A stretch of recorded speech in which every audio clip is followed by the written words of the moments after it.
Good morning, ma'am. My name is Vince Bayuging, student nurse from NDMU third year. So today, I will demonstrate to you the surgical hand scrubbing, gloving, close gloving, and gowning. So it is a systematic way to clean the main parts of our body and wearing protective gears before the procedure in the operating room. So the purpose of this, of course, is to protect ourselves and protect our client from possible cross-contamination of bacteria and microorganisms in the workplace. So the items we will use is a head cap. This is to protect the client from our hair fall that may cause contamination.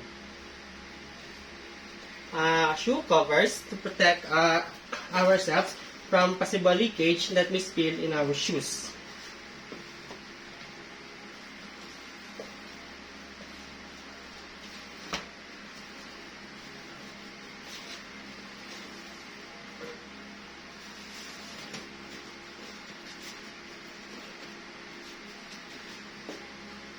And face mask to avoid inhaling any harmful substances and inhaling bacteria that may enter to our nose.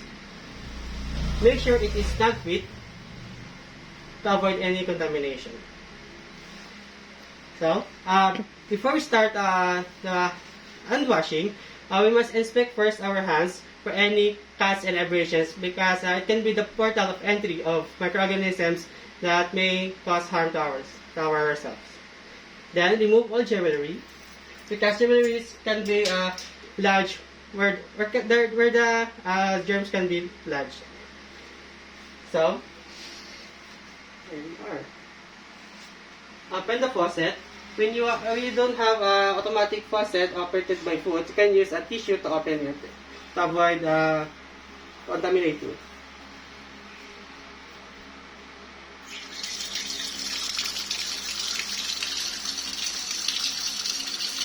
Make sure you are not touching the sink to avoid wetting your torso that may cause contamination later on. Then, dry your hands.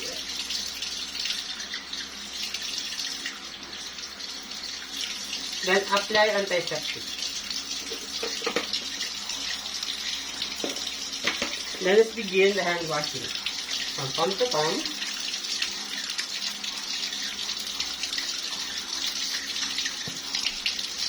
Right palm to the left upper diaphragm of the left hand. And vice versa.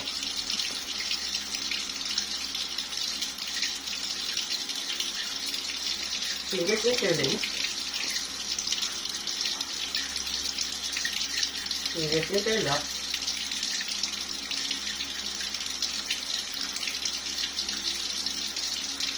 Each finger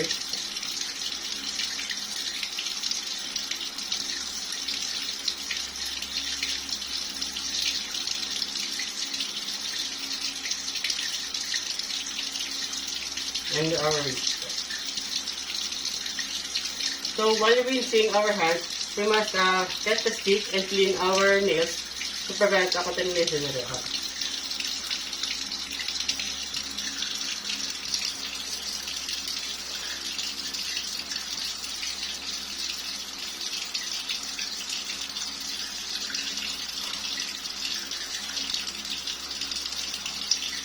Then drop the stick on the sink and rinse your hands.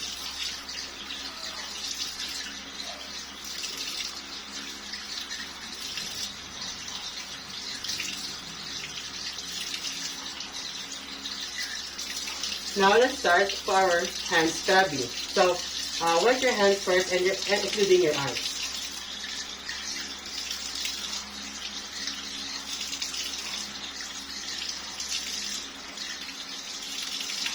And get the scrub from the stocking.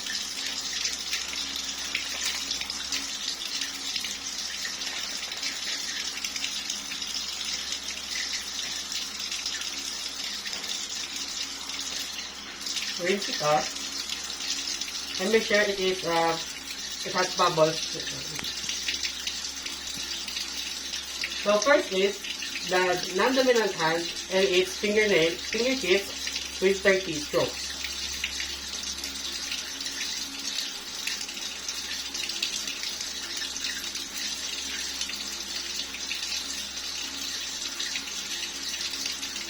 Then the side of our fingers with 5 strokes.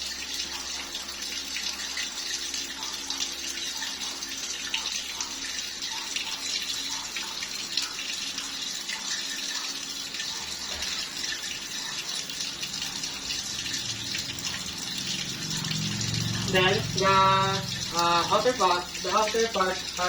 the back of our hand with 20 in circulating motion.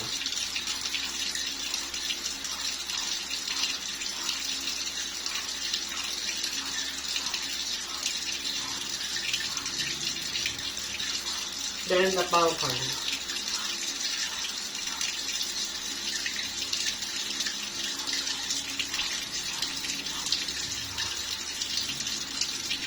Then include the upper, the lower, and the side of our arms in 15 circulating motion.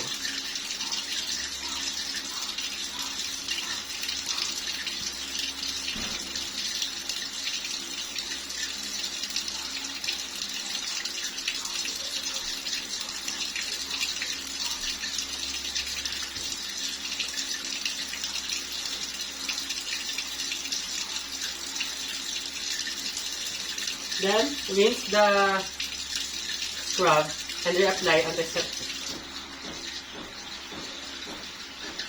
So please.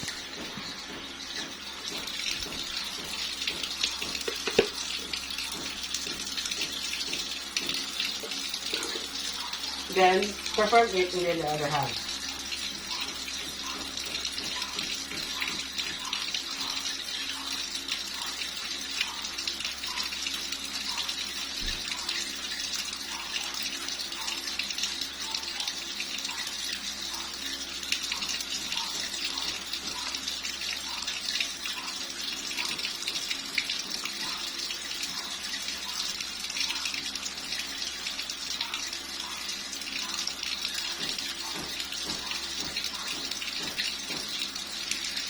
And the back of our hand.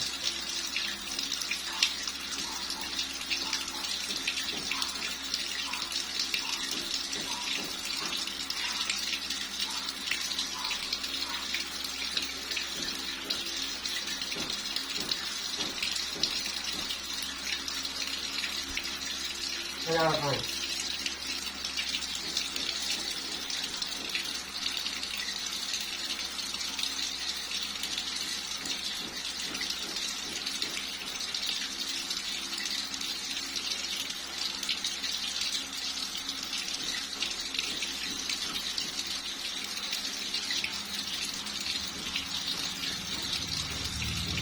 And grab the scrub in the skin to avoid contamination.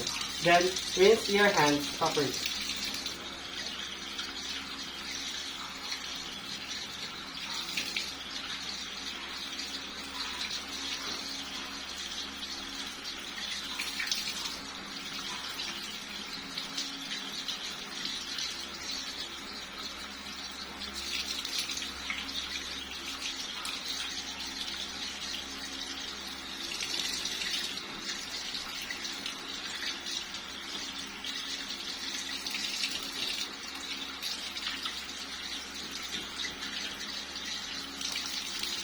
Then turn off the faucet with a tissue. Then maintain our hands in a chest level area to avoid contamination. So we are now ready to enter the operating room. So while entering the operating room, we must face backward, not forward, to avoid any obstruction that may contact to our hands and contaminate.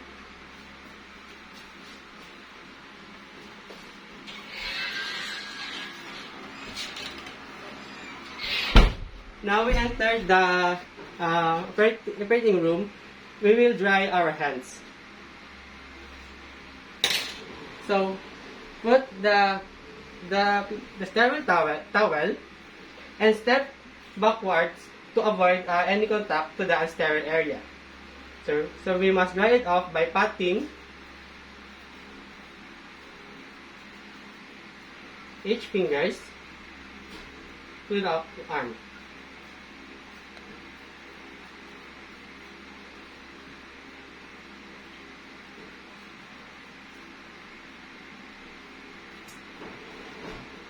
Then the other way.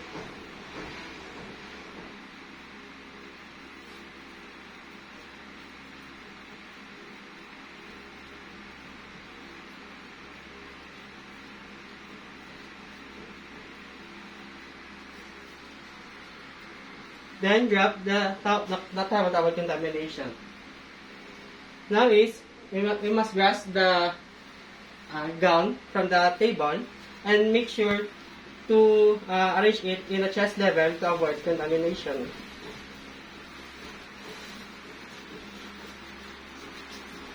And search for armholes and insert your both hands without contaminating it. And let the circulating nurse ties the gown. Ties this.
After that, we will do the close gloving.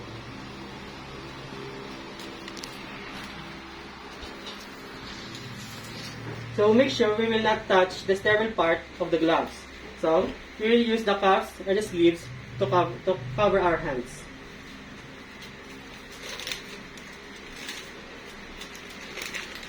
And open it slowly.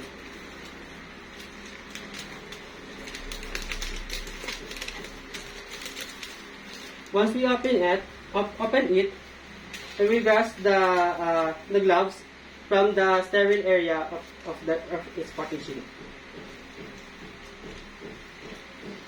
Then place it to the sleeve of the glove so it can be easily be worn later.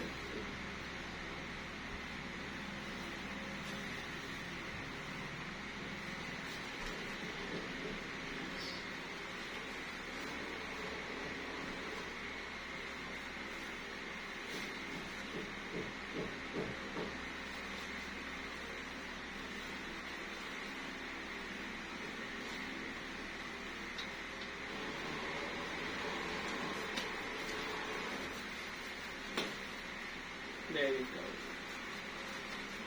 Then try to pull the sleeve of your gown and insert your fingers to each side of the gloves.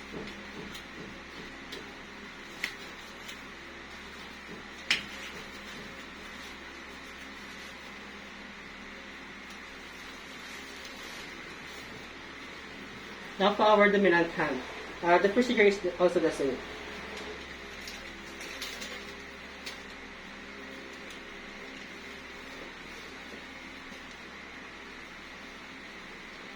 Grasp the inner part of the gloves and wear it upwardly. Just like that. You cannot touch the gloves because it is sterile and the gloves is also sterile. We're doing in a sterile manner.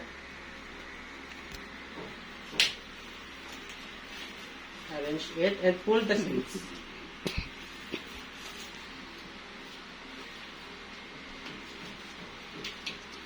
After that, we can now adjust the if it is now fit and ready to procedure. Now we are ready for the procedure. Now I will perform the doffing of the gloves and the gown. So first is to untie the gown. Untie please. Also make sure that your hands are in your chest level and avoid going up or down because it is unsterile.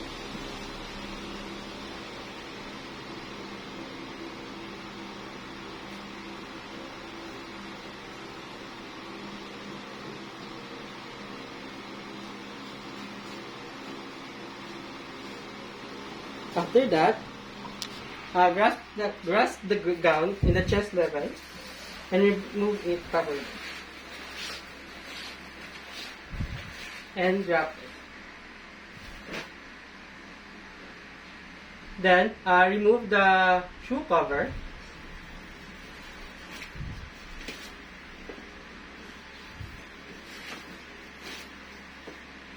And remove the gloves by glove to glove manner and skin to skin to avoid contamination.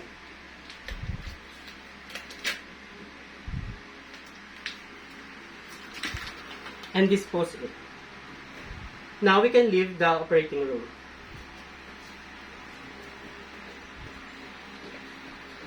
Now we will remove the head cap, but avoid touching the outer part of the head cap to avoid contamination. And our mask. After performing all, we will now hand wash to avoid cross-contamination and build up of microorganisms in our body.